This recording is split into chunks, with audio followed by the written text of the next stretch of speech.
À quel moment faut-il se quitter? Bonjour à tous, j'espère que vous allez bien et on se retrouve aujourd'hui pour une toute nouvelle vidéo sur ma chaîne YouTube Pouvoir de séduction. Et pour toi qui es nouveau, toi qui viens d'arriver sur ma chaîne, je te propose tout simplement de t'abonner. Juste en dessous, tu verras par toi-même qu'au quotidien, je partage de nombreux contenus vidéo qui vont te permettre de te sentir mieux et épanoui dans ta vie sentimentale. Et n'hésitez pas également à télécharger vos 2 cadeaux qui vous sont offerts en dessous au niveau de la barre de description et vous allez pouvoir également y retrouver l'ensemble de mes formations.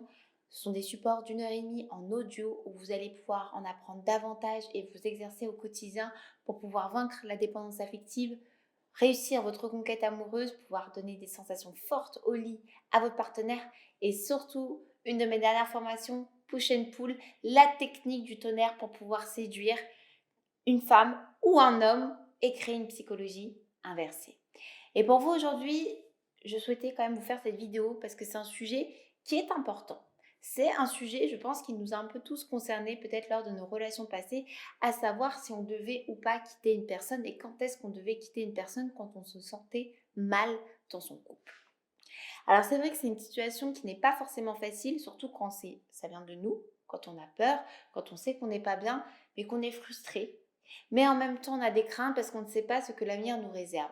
On dit toujours, on sait ce qu'on perd, mais on ne sait pas ce qu'on gagne. Alors comment savoir quand est-ce qu'il faut quitter une personne?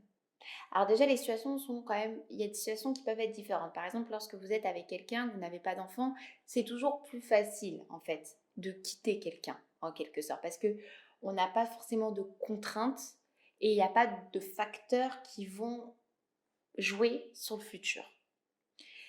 Et quand vous êtes marié, cela fait longtemps que vous êtes avec la personne, vous avez eu des enfants, c'est vrai que la situation peut paraître très compliquée. Mais pour faire large, parce que c'est important, à quel moment vous devez quitter la personne? Je pense que cette question, il faut vraiment bien se la poser. Et ça ne sert à rien de se faire 10 milliards de tableaux du pour ou du contre, parce qu'au final, vous allez remettre les choses au lendemain. Ce qu'il faut savoir, c'est déjà se dire, est-ce que j'ai tout tenté? C'est déjà la première des choses. Se dire, est-ce que j'ai tout tenté pour pouvoir me dire que c'est réellement fini?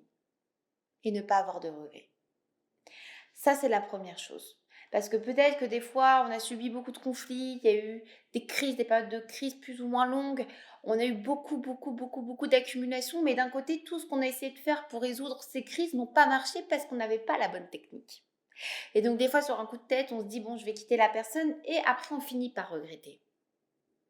Et moi, je pars du principe que si vous quittez la personne, il faut que ça soit un choix qui est raisonné. Donc, des fois, il vaut mieux patienter pour se dire, bon, je vais quand même tout tenter et je peux vous dire que j'ai réussi à sauver des couples comme ça parce qu'ils n'avaient pas les bonnes méthodes depuis le départ pour pouvoir résoudre leurs conflits. Donc, ayez les bonnes méthodes, c'est bien pour ça que je crée des formations au quotidien pour vous aider et pour que vous ayez aussi conscience des psychologies de chacun. Parce qu'une période de crise d'1 an ne peut pas être synonyme de rupture.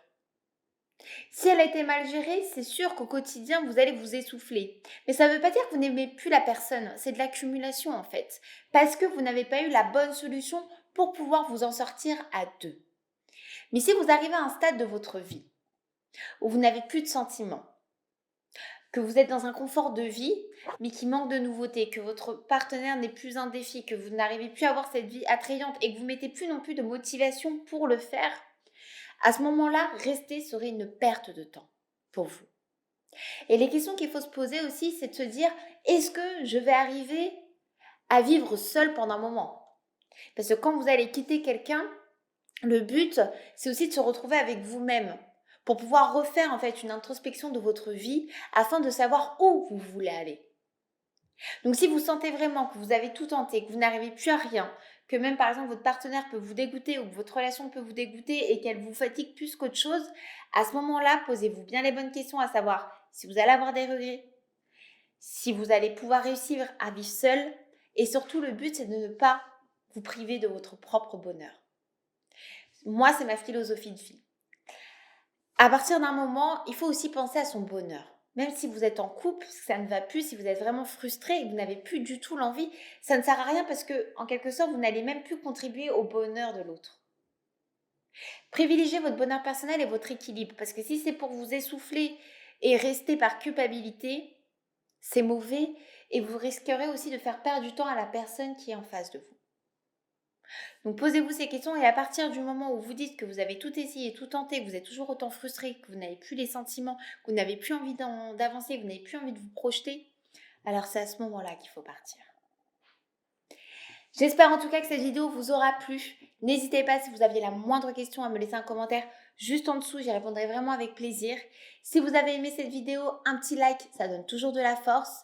Et n'hésitez pas toujours à pouvoir télécharger vos 2 cadeaux qui vous sont offerts en barre de description et également vos formations. Prenez bien soin de vous, je vous souhaite une super belle journée et je vous dis à très bientôt.